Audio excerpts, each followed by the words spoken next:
مرنے کے بعد 3 منزلیں آنے والی ہیں۔ پہلی منزل مرنے کے وقت سے لے کر قیامت آنے تک کی ہے، اس کو عالم برزخ کہتے ہیں۔ مرنے کے بعد آدمی کا جسم چاہے زمین میں دفن کر دیا جائے، چاہے دریا میں بہا دیا جائے، چاہے جلا کر راکھ کر دیا جائے، لیکن اس کی روح کسی صورت میں بھی فنا نہیں ہوتی۔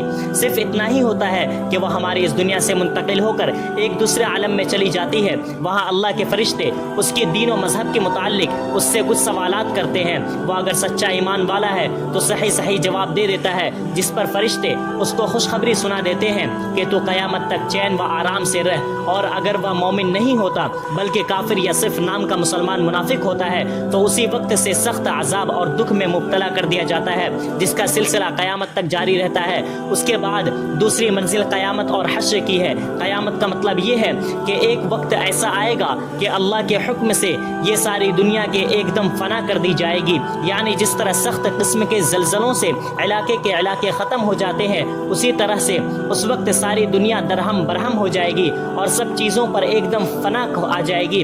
پھر عرصہ دراز کے بعد اللہ تعالیٰ جب چاہے گا سب انسانوں کو پھر سے زندہ کرے گا۔ اس وقت ساری دنیا کے اگلے پچھلے سب انسان دوبارہ زندہ ہو جائیں گے اور ان کی دنیاوی زندگیوں کا پورا حساب ہوگا۔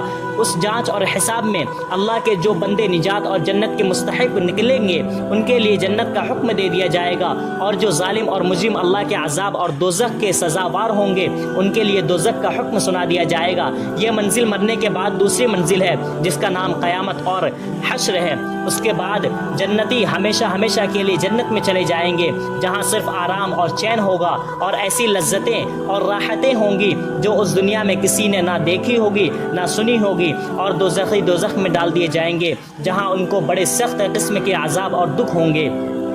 یہ دوزخ اور جنت مرنے کے بعد کی تیسری اور آخری منزل ہے، اور پھر لوگ ہمیشہ ہمیشہ اپنے اعمال کے مطابق جنت یا دوزخ میں ہی رہتے ہیں۔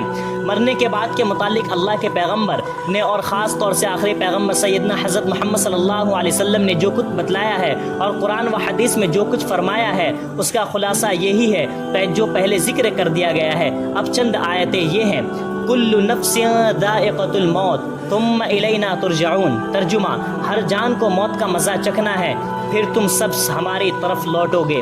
کل نفس ذائقۃ الموت وانما توفون اجورکم یوم القیامہ۔ ہر جان کو موت کا مزہ چکھنا ہے اور تمہارے اعمال کے بدلے قیامت کے دن پورے دیے جائیں گے۔ رسول اللہ صلی اللہ علیہ وسلم نے قرآن شریف کی یہ آیت پڑھی: یومئذ تحدث اخبارہا۔ قیامت کے دن زمین اپنی سب خبریں بیان کریں گی۔ پھر آپ صلی اللہ علیہ وسلم نے فرمایا: تم سمجھے اس کا مطلب یہ ہے؟ صحابہ رضی اللہ تعالی عنہ نے عرض کیا: اللہ اور اس کے رسول صلی اللہ علیہ وسلم ہی زیادہ جاننے والے ہیں۔ آپ صلی اللہ علیہ وسلم نے فرمایا: اس کا مطلب یہ ہے کہ قیامت کے دن زمین اللہ کے ہر بندہ اور ہر بندی پر گواہی دے گی، اور ان کے اعمال کے جو انہوں نے زمین پر کیے ہوں گے، یعنی اللہ کے حکم سے زمین اس دن بولیں گی اور بتلائیں گے کہ فلاں بندہ یا فلاں بندی نے فلاں دن میرے اوپر یہ اعمال کیے تھے۔ اللہ ہم سب کو اپنی پناہ میں رکھے، آمین۔